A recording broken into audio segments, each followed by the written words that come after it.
Good afternoon everyone, welcome back to my channel Rakesh daily ব্লগে। তোমাদের সবাইকে অনেক অনেক ভালোবাসা জানিয়ে আজকে আরও একটা সুন্দর ব্লগ নিয়ে চলে আসলাম। আজকের ব্লগটা হচ্ছে দুপুরবেলা কী কী রান্না করলাম।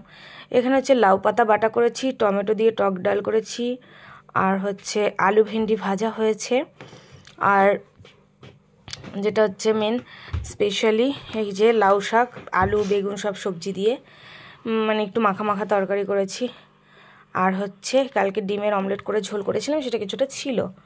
ব্যাস এই হচ্ছে আজকে রান্নার মেনু, আর গরম গরম ভাত। তো আজকে কি বলতো, শরীরটাও খুব একটা ভালো লাগছিল না, তারপরে মানে একদমই এনার্জি পাচ্ছিলাম না। সকাল থেকে ব্লগ করব, কেউ ক্যামেরা ধরে দেয় না, কিছু না, খুব এনার্জি ফিল লাগে তার জন্য। তো তারপরে হঠাৎ করে তোমাদের দাদাভাই আসলো মাম্পুসোনাকে স্কুল থেকে নিয়ে, তখন নিয়ে এসেছিলো ফল, মৌসুম্বি লেবু নিয়ে এসছে দুটো, আর কমলা লেবু। আর এদিকে মাম্পুসোনা স্কুল থেকে এসে দেখো টিভি দেখছে, কারণ ও একটুখানি স্কুল থেকে এসে টিভি দেখে, আর আমি টিভির সামনে দাঁড়ালেই না ও চিৎকার করে। ও টিভি দেখবে কি বলতো, রান্নার চ্যানেল, রান্না হচ্ছে কিনা, যেহেতু ও নিজে খুব খেতে ভালোবাসে, আর ওই জন্য আরও রান্নাও না টুকটাক মোটামুটি যেটুকু এই বয়সে যেটুকু দরকার, ডিম ভাজা আলু ভাজা এগুলো টুকটাক করতে পারে। তো দেখো দুপুরে খাওয়া দাওয়া করে একটুখানি রেস্ট নিচ্ছিলাম, রেস্ট নিয়ে বিকেলবেলা আজকে যেহেতু মঙ্গলবার, সেই জন্য কী বলতো বিকেল হাঁটতে এসেছি ছাদে। আর ছাদে এসে দেখো এই যে লেবু গাছটা দেখতে পাচ্ছ না, এতে বেশ কচি কচি পাতা গজিয়েছে, বেশ সুন্দর, মানে এতটাই গন্ধটা ভালো লাগছিলো, যেহেতু একটু হালকা হালকা গা গোলানি ব্যাপারটা আছে এখনও, সেই জন্য কী বলতো একটু গন্ধটা শুকলে বেশ ভালো লাগে। ওই জন্য মানে মনে হচ্ছে কি এত ভালো লাগছে, আর কচি কচি নতুন পাতা ছাড়ছে। বসন্তকালে তো যেন নতুন নতুন পাতা ছাড়ে, সেটা তো সবাই জানো। তো আমি কি করছিলাম, গন্ধ শুকছিলাম, বেশ ভাল লাগছিল। আর এই মঙ্গলবার যেহেতু সন্ধ্যের পরে আর ছাদে আসবো না, তাই কী করলাম, বিকেলবেলাতেই একটুখানি ছাদে পায়চারি করে নিচ্ছি একাই। মাম্পুসোনাকে ডাকলাম যে তুমি একটু আসো আমার কাছে, মাম্পুসোনা আসলো না, এক ঝলকে এসে দৌড়ে পালিয়ে গেছিলো। আসলে ও এখন একটু বড় হচ্ছে, ওর মধ্যেও কিছুটা পরিবর্তন আসছে। যাই হোক, এটা কোনো দোষের ব্যাপার না, প্রত্যেকটা মানুষেরই বড় হওয়ার সাথে সাথে কিছুটা মানসিক পরিবর্তন ঘটে।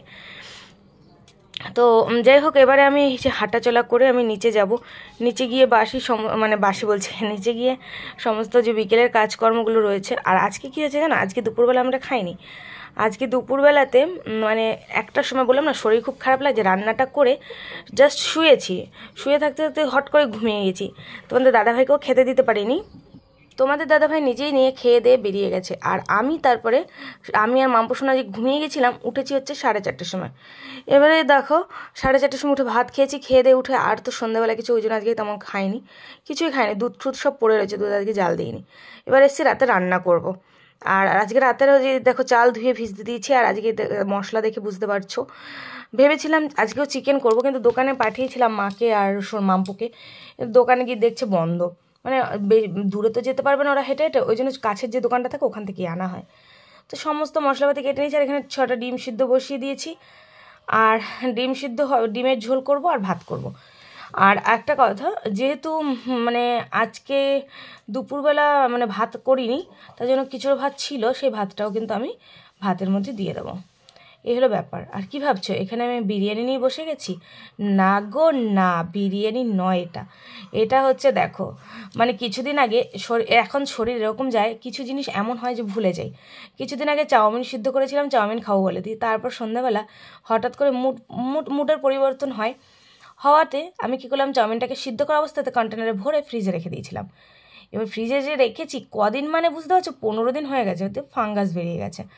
আর দেখো চাউমিনগুলো কীরকম হয়েছে, মনে হচ্ছে রান্না করা হয়েছে, কালার দেখে মনে হচ্ছে। মাম্পুসোনা বলছে কি গন্ধ, আজকে ফেলে দেবো। তোমাদের দাদাভাই দেখলে চিৎকার করবে, তবুও গেস করতে পেরেছে যে চাউমিনটা ফেলাই গেছে, কারণ খেলে পরে বুঝতে পারে।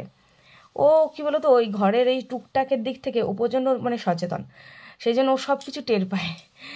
যাই হোক, আমার এদিকে দেখো ডিম সিদ্ধ করে ভাজাও হয়ে গেছে নুন হলুদ দিয়ে, ডিমটাকে ভেজে তুলে নিয়েছি। আর এদিকে মশলা কষাতে দিয়ে বসিয়ে দিচ্ছি, সেটা হচ্ছে পেঁয়াজ ভাজা বসিয়ে দিয়েছি, ফোড়নে কিন্তু আর কিছুই দিইনি, খুব চটজলদি রান্না করছিলাম। আর এদিকে ভাত ফুটে উঠেছে, গ্যাসটা বন্ধ করে দেবো, যেহেতু ভালো চাল মানে কেনা চাল, দোকান থেকে আনা ভালো চাল, সেই জন্য কী হলো তো অনেকটা টাইম লাগে হতে।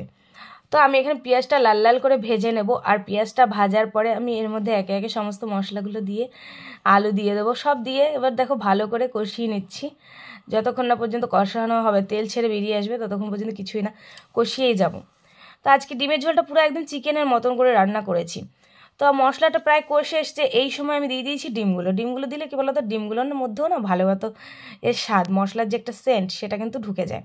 সেই জন্য আমি আগে থেকে ডিমগুলো দিয়ে দিয়েছিলাম। আর ডিম সিদ্ধ করার সময় যদি তোমরা পরিমাণ মতো লবণ দিয়ে দাও, তাহলে কিন্তু ডিম একটাও ভাঙবে না, ফেটে যায় না। তো আমার ডিমগুলো দেখছো কী সুন্দর রয়েছে, কারণ ডিম যখন আমি সিদ্ধ করি আগে গরম জলটা টকবক করে ফুটিয়ে তার মধ্যে নুন দিয়ে তারপরে ডিমগুলো দিই। ঠান্ডা জলে ডিম দিলে কিন্তু ডিম ফেটে যায়।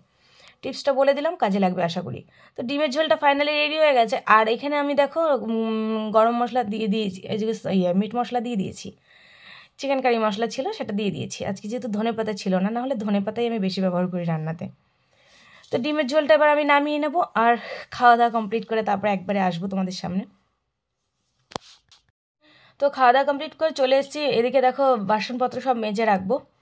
ভেবেছিলাম এক হয়ে গেছে আর এক, কারণ যেহেতু ভেবেছিলাম কালকে 6 তারিখ একাদশী আছে, আমাদের টাইমিংটা দেখা হয়নি যে একাদশী কটা থেকে লাগবে। ওই জন্য কী বলো তো, রাতে রান্না করে রাখছিলাম বেশি করে তোমাদের দাদাভাই আর মাম্পু শোনার জন্য, যে ওরা খাবে। আর আমি এদিকে রাতে খাওয়া দাওয়া সেরে আমি সমস্ত কিছু পরিষ্কার পরিচ্ছন্ন করে রেখেছিলাম। কিন্তু কি হয়েছে সেটা তোমরা পরের নেক্সট ব্লগে দেখতে পাবে। একাদশীটা কেন পালন করা হলো না সেটা দেখতে পাবে। আর রাতের বেলা আমি যেদিনই একাদশী করি তার আগের দিন রাতে সমস্ত কিছু ধোয়া মোছা সব কমপ্লিট করে রাখি। আর পরের দিনের দুপুরে রান্নাটা আমি আগের দিন রাতে করে রাখি তোমাদের দাদাভাইয়ের মাম্পু শোনার জন্য, কারণ তাতে করে আমার সকালবেলা না আর রান্নার দিকে যেতে ইচ্ছা করে না, মানে শরীরটা ভালো লাগে না কিছু না, তারপরে রান্নার দিকে যেতে মন চায় না। তো এদিকে আমি বাসন টাসন সব মেজে নিচ্ছি, গ্যাস ট্যাস তো পরিষ্কার করে নিচ্ছি। আর সিঙ্কটা দেখতে পাচ্ছ জলে পুরো টুম্বর হয়ে গেছে। মাম্পু শোনা বলছে ওর ভাই আসলে নাকি সাঁতার কাটবে এই সিঙ্কের মধ্যে। না মজা করছিল আমার সাথে, একটু গল্পও করছিলাম আমরা দুজনে মিলে। তো যাই হোক, একাদশীটা তো ভণ্ডুল হয়ে গেল, কেন কি না সেটা নেক্সট ব্লগে তোমরা দেখতেই পাবে। আর ভালোই হলো, যাই হোক কাজগুলোতে এগিয়ে রইলো। পরের দিন আর কোনো কাজ তেমন থাকে না।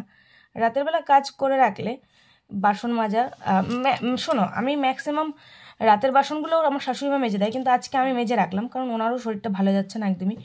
ওনারও সমানে হাত পা ব্যথা, আজকে ডক্টরের কাছে যাওয়ার কথা ছিল, কিন্তু আজকে যেহেতু হেঁটে যেতে হবে, তোমাদের দাদাভাই বললো যে মানে ও গাড়ি নিয়ে। আমাদের রাতের খাওয়া দাওয়া কমপ্লিট হয়ে গেছে, এবারে আমরা শুয়ে পড়বো। আর এখানে তোমাদের দাদাভাই তো একটু লেট করে এসে খাওয়া দাওয়াও হয়ে গেছে। তো এখন মাম্পু শোনায় দেখো মশারির ভেতরে রয়েছে, মশারিটা কিছুটা বাইরে কিছুটা ভেতরে। দেখো দেখো তোমরা দেখো, পা ঝুলছে না, মশারি গুটাও। তো চলো আজকের মতো ভিডিওটা এই পর্যন্ত। সারাদিনের ব্লগটা কেমন লাগলো অবশ্যই কমেন্ট করে জানিও। এখন অতটা ধৈর্য ধরে আমি ব্লগ করতে পারি না। হ্যাঁ, তবে চুলটা আজকে বাঁধা হয়নি, চুলটা ইচ্ছা আর করছে না, কারণ অনেক রাত হয়ে যাচ্ছে, ভাল লাগছে না শরীরটা। তো দেখা হচ্ছে কালকে একটা সুন্দর ব্লগ নিয়ে। আর তোমার সবাই প্রে করছে তো আমার জন্য ভাই হয়, ভগবান পাগল করে দেবে। তো একাদশীর আগের দিনটা আমি কিভাবে মানে সব কিছু কমপ্লিট করলাম সেটা আজকে তোমাদের সাথে শেয়ার করলাম। আর দেখা হচ্ছে কালকে সুন্দর একটা ব্লগ নিয়ে। সবাই ভালো থেকো, সুস্থ থেকো, সাবধানে থেকো। আমরাও খুব ভালো থাকবো। তোমরা সবাই প্রে করো সব কিছু যেন ভালোভাবে হয়ে যায়। তো টাটা, গুড নাইট, শুভরাত্রি। গুড নাইট বলে দাও। Good night.